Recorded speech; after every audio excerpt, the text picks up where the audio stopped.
Hey everyone, it's Natch here doing another review for games and how getting 100% by completing the trophy list can help your mental fitness.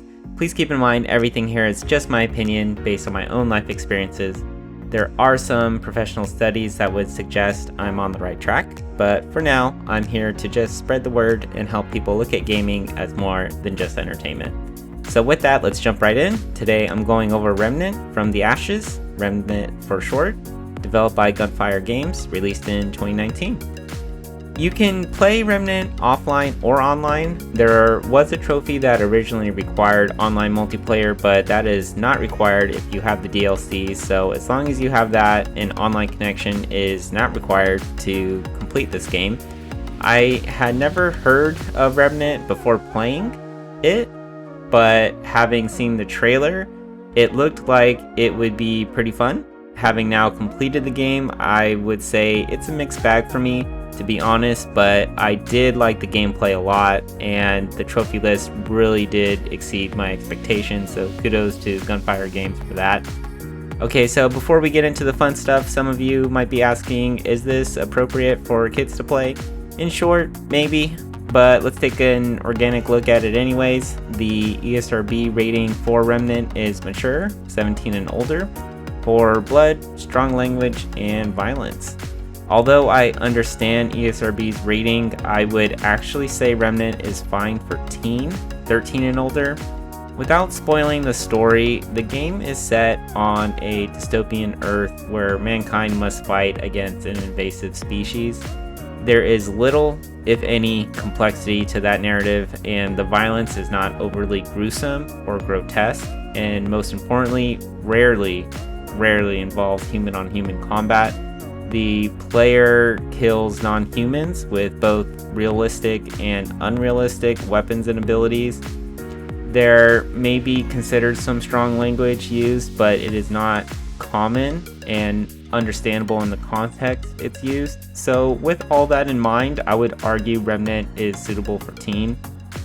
Alright, so you may be wondering just how long will this take to get 100%? Well, to be honest, a lot of that will depend on the skill set of the player. For me, I expected Remnant would take me between 22 and 42 hours to get 100%. I went way over that. So it's definitely hard for me to gauge what an average player would expect. But I will say there are some glitches that can work out to your favor. Game difficulty can affect completion time in the sense that the harder the difficulty you play on, the more rewards or items you need for certain trophies will be available. Also, playing multiplayer will likely help speed up the completion time as well. A big factor regardless is that the game is random in nature, meaning that everything you need to complete the game may take less or more time because you are at the mercy of randomly generated numbers. The other factor to determine how long this will take to get 100% is looking at the trophy list difficulty itself. Even with guides and walkthroughs, which I always suggest using if you can, I'd say Remnant's trophy list is kinda hard. If you would like to see the guides I use, they will be in the video description. Also keep in mind that, in my opinion, playing multiplayer is better than playing single player for purposes of completing this game. Okay, so now the fun stuff. As you know, the whole point of my channel is to help educate and promote gaming for mental fitness. I truly believe you can improve so many mental abilities by earning 100% in a game rather than only playing the game just for fun. For Remnant, I'd say its trophy list is a mixed mental workout. And what I mean specifically for this game is that it helps improve a lot of things, including mental reflex, mental endurance, critical thinking, and confidence. And if you're playing multiplayer, then also social intelligence. With that said, games like these should be played by those familiar with gaming and completing games in general. It would likely prove too frustrating for those just getting into completing games for mental fitness, so I would caution against that. The trophy that best highlights a mixed mental workout for Remnant is Dominator, where you have to defeat 10 bosses in a row in survival mode. Survival mode is where you play from scratch and, depending on the difficulty, have anywhere from 4.5 to 6 minutes to complete each level. generally consisting of 2 to 3 areas to complete. A boss fight, which may include 2 bosses in some situations, is at the end of each level. Upon completing the level, you will also lose an additional minute and a half against your timer. Every time the timer ends, the enemy difficulty increases.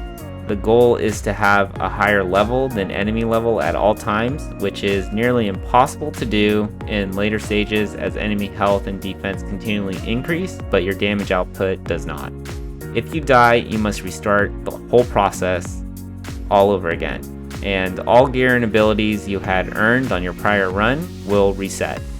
Oh, and you can't stop the timer in-game, only possible to do in between levels, so there is no stopping in a boss fight to figure out what to do. You just have to know what you're doing.